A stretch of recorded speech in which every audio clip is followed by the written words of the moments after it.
All right, friends, we're going to talk about more biomarkers. This specific healthy habit has moved the needle in my health and my life significantly, and it's hormones. Men and women have hormones. Men, did you know that? You have hormones too. You also have estrogen and progesterone and testosterone, just like women do. And so there's a lot to be said about optimizing hormones and putting them in balance. I think that's one of the things I want to start off with teaching you guys is remember hormones is all about balancing, especially in women's health and women's hormones. In a cycle, your hormones are meant to fluctuate. We want them, so I imagine a seesaw, right? We want them to move like this. Two friends on the seesaw, just kind of balancing around. What we don't want to happen in women's health and women's hormones is when the hormones do this.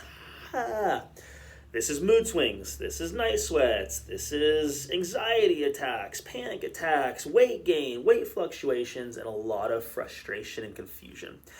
One of my biggest pet peeves that I've seen since doing functional medicine and really focusing a lot on women's hormone balancing is that when a woman, not always, just sometimes, when a woman goes to their OB and says, hey, I'm gaining weight, my hair is changing, I'm growing hair in abnormal places, I can't sleep at night, I have more mood swings, more PMS, I want to know what's going on. If they are met with, oh, you're just a woman, oh, that's normal, oh, let's go on birth control, oh, we can't test your hormones for that.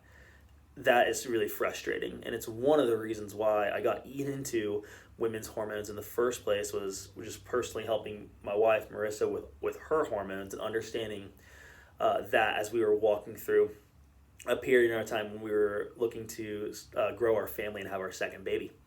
And getting answers as to what your hormones are actually doing is so helpful. But one of the things that a lot of women are met with is, hey, just go on birth control.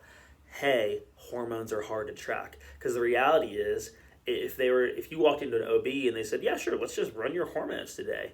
The problem is there is an optimal time. There's a researched optimal time in a woman's cycle to capture hormones. And that's called math and scheduling. Math and scheduling is hard. It can be. And so in the functional medicine space, what we will do is we will look at saliva instead of blood at a specific time in a woman's cycle. And the other piece is we will track cortisol. Cortisol is your stress hormone. Are you aware that stress is one of the biggest culprits to affecting your hormones? It's the hormone called cortisol. And cortisol drawn from blood is very ineffective, very, very ineffective biomarker.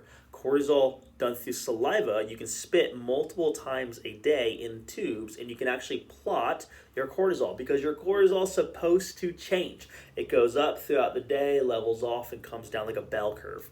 So if you're only running cortisol at 8 a.m., and you're like, oh my gosh, I don't know, it's normal. It's like, well, yeah, but what does it look like at noon? What does it look like in the afternoon? What does your cortisol look like when you're getting ready to go to bed? If you're getting ready to go to bed and wind down and your cortisol is going up, now you have a hard time sleeping. Your body temperature is higher. You're going to have a harder time getting into a restful state. You'll have a less quality of sleep. You'll wake up with your heart racing and progesterone's low and your mind's already going and you already feel like you're a step behind. And that's just the cortisol hormone connection right there. So anyways, balancing hormones is really, really important. So ladies out there, you can start by asking your OB if you suspect hormone things are going on, or if you don't, hey, can you check my hormones and make sure they're doing it at the specific time. If they're willing to do it, amazing. You got a great one. If they're not willing to do it, or we don't do that, or they say we just go on birth control, that's when you're going to look for a functional medicine doctor or someone else, a different OB, who can help you dial in your hormones. Men, switch gears, boom, boom, you have hormones too. It's important that you run your estrogen and testosterone. It's important to realize on blood work with estrogen, it is on a female scale. Even if you're a guy getting blood work done, it is on a female scale. And so you have to look up the male scale, and that's what you need to compare it to. There's a lot of men who experience an androgen process.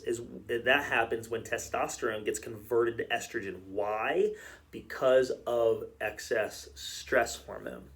So one of the things for men is to really dial in your testosterone. After the age, somewhere in our 30s, we make less and less testosterone. Ideally, you'd like to get that number as high as possible naturally.